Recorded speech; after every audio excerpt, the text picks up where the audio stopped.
Cleopatra's true story, beyond the myths. Was Cleopatra really just a seductress?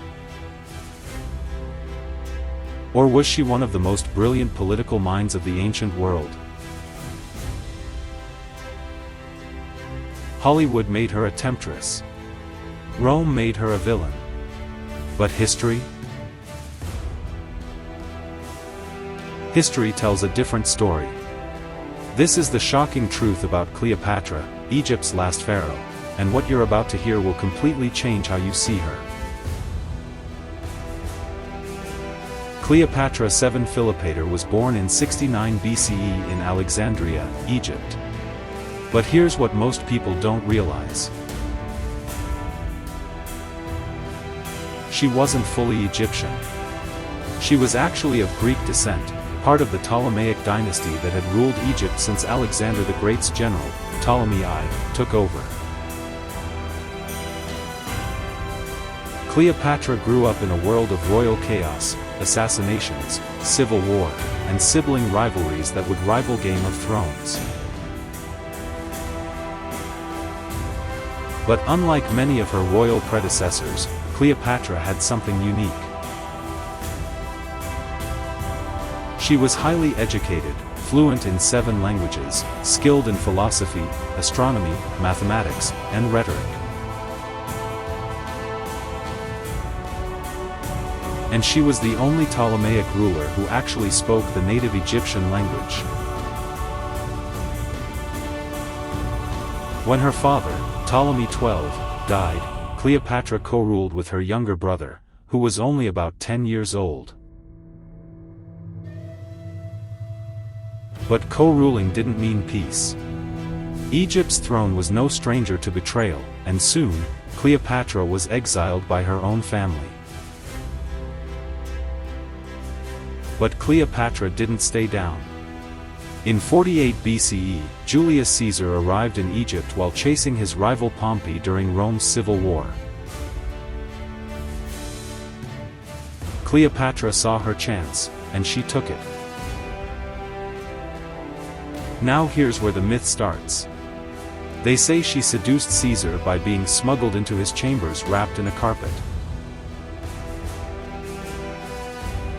While that story may be exaggerated, what's clear is that Cleopatra was a master strategist, not just a seductress. With Caesar's support, Cleopatra regained her throne. But their relationship wasn't just romantic, it was political. Caesar saw her as a powerful ally in the East. Cleopatra saw him as a way to protect Egypt from Rome's growing hunger. Together, they had a child, Caesar Ion, who she claimed was Caesar's son. But then, in 44 BCE, Caesar was assassinated. Cleopatra, once again, had to fight for survival. After Caesar's death, Rome fell into civil war. Cleopatra aligned herself with Mark Antony, one of Caesar's top generals. This wasn't just another romance. Cleopatra and Antony shared power, strategy, and ambition. She even gave birth to 3 of his children. They ruled the East together, presenting themselves as living gods, Isis and Dionysus. But their power terrified Rome.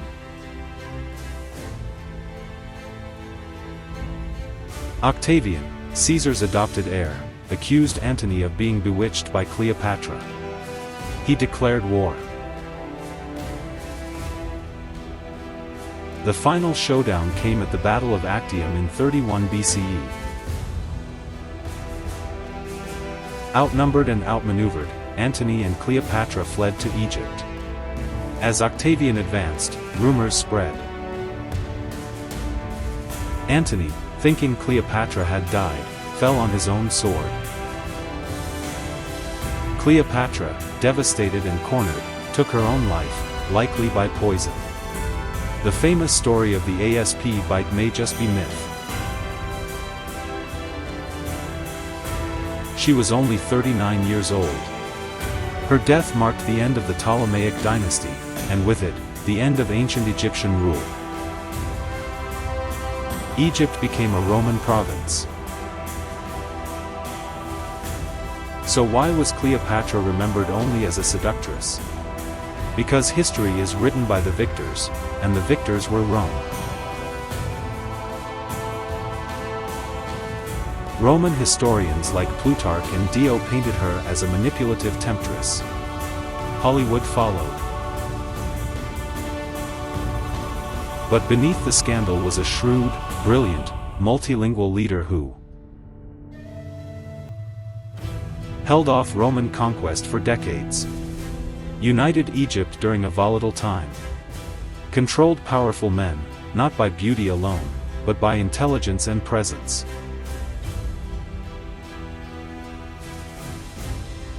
She wasn't just the last pharaoh. She was the last true sovereign Egypt ever had. Cleopatra wasn't just a queen. She was a survivor, a strategist, a speaker of 7 languages, a diplomat, a mother, and a ruler who stood tall in a world designed to crush women. The truth is, she was far more dangerous than the myth of beauty ever allowed. What do you believe about Cleopatra? Genius ruler? Seductress?